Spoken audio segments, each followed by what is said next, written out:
বাংলাদেশের অন্তর্বর্তী সরকারের কাছে অন্যতম চিন্তার বিষয় মায়ানমার থেকে রোহিঙ্গা অনুপ্রবেশ এখনো বন্ধ হয়নি। বাংলাদেশের সরকারি হিসাবে গত বছরে প্রায় ৭০,০০০ রোহিঙ্গা অনুপ্রবেশ ঘটেছে। এই অবস্থায় আমেরিকার আন্তর্জাতিক উন্নয়ন সংস্থা USAID বাংলাদেশে আর্থিক সাহায্য দেওয়া আপাতত ৯০ দিনের জন্য বন্ধ রাখার সিদ্ধান্ত নিয়েছে। তবে রোহিঙ্গাদের জন্য অনুদান বন্ধ করা হচ্ছে না বলে দাবি বাংলাদেশের। সে দেশে আশ্রয় নেওয়া রোহিঙ্গা শরণার্থীদের জন্য খাবার এবং পুষ্টি খাতে সাহায্য বন্ধ না করার জন্য আমেরিকার প্রেসিডেন্ট ডোনাল্ড ট্রাম্পকে ধন্যবাদ জানিয়েছেন বাংলাদেশের অন্তর্বর্তী সরকারের অন্যতম প্রধান উপদেষ্টা মোহাম্মদ ইউনুস। ট্রাম্প ক্ষমতায় আসার পরেই আমেরিকার অভ্যন্তরীণ এবং কূটনীতিক নীতিতে বেশ কিছু পরিবর্তন দেখা দিয়েছে।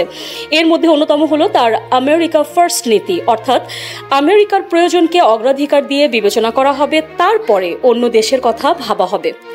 সেই মতো ইসরায়েল এবং মিশর ছাড়া সব দেশের জন্যই আর্থিক সাহায্য বন্ধ করে দিয়েছে ট্রাম্পের প্রশাসন।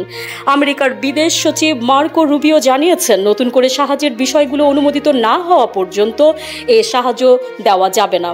ইন্ডিয়ান এক্সপ্রেসের খবরে প্রকাশ, ভারতের ক্ষেত্রে অনুদান দেওয়া জারি থাকবে কি না সে বিষয়ে এখনও পর্যালোচনা করছে নয়াদিল্লির আমেরিকান দূতাবাস। আমেরিকার এই সিদ্ধান্তের আবহে বাংলাদেশের অন্তর্বর্তী সরকারের প্রধান উপদেষ্টার সমাজ মাধ্যম হ্যান্ডেল থেকে জানানো হয়, ঢাকায় আমেরিকার দূতাবাসের তরফে বাংলাদেশের অন্তর্বর্তী সরকারের সঙ্গে যোগাযোগ করা হয়। আমেরিকার কূটনীতিকরা জানিয়েছে, রোহিঙ্গা শরণার্থীদের জন্য সাহায্য অব্যাহত থাকবে। এই সিদ্ধান্তের জন্য ট্রাম্পকে ধন্যবাদ জানান ইউনুস। বাকি সব অনুদান আমেরিকা আপাতত বন্ধ রাখলেও রোহিঙ্গাদের জন্য অনুদান চালু রাখায় কিছুটা স্বস্তি পেয়েছে বাংলাদেশ। কারণ মায়ানমারের উদ্ভূত পরিস্থিতিতে রোহিঙ্গা অনুপ্রবেশ এবং তার সমাধান অন্যতম একটি চ্যালেঞ্জ হয়ে উঠেছে ইউনুস প্রশাসনের কাছে। ইউনুসের প্রেস সচিব শফিকুল আলম রবিবার জানিয়েছে, ২০২৪ সালে ৭০,০০০ রোহিঙ্গা বাংলাদেশে প্রবেশ করেছেন। বাংলাদেশে এখনও মিয়ানমার থেকে রোহিঙ্গা অনুপ্রবেশ অব্যাহত রয়েছে বলেও জানান তিনি। এ পরিস্থিতিতে আমেরিকার প্রশাসন রোহিঙ্গাদের জন্য সাহায্য বন্ধ করে দিলে এই ব্যয়ভার বাংলাদেশের অন্তর্বর্তী সরকারের ওপর গিয়ে পড়ার প্রবল সম্ভাবনা ছিল। সুইজারল্যান্ডের ডাভোসে ওয়ার্ল্ড ইকোনমিক ফোরামের পার্শ্ব বৈঠকেও রোহিঙ্গা সংকট নিয়ে আলোচনা সেরেছেন বাংলাদেশের অন্তর্বর্তী সরকারের প্রধান। ইউনুসের প্রেস সচিব জানান, প্রধান উপদেষ্টা রোহিঙ্গা সংকট মোকাবেলায় আন্তর্জাতিক স্তরে সহযোগিতা চেয়েছেন।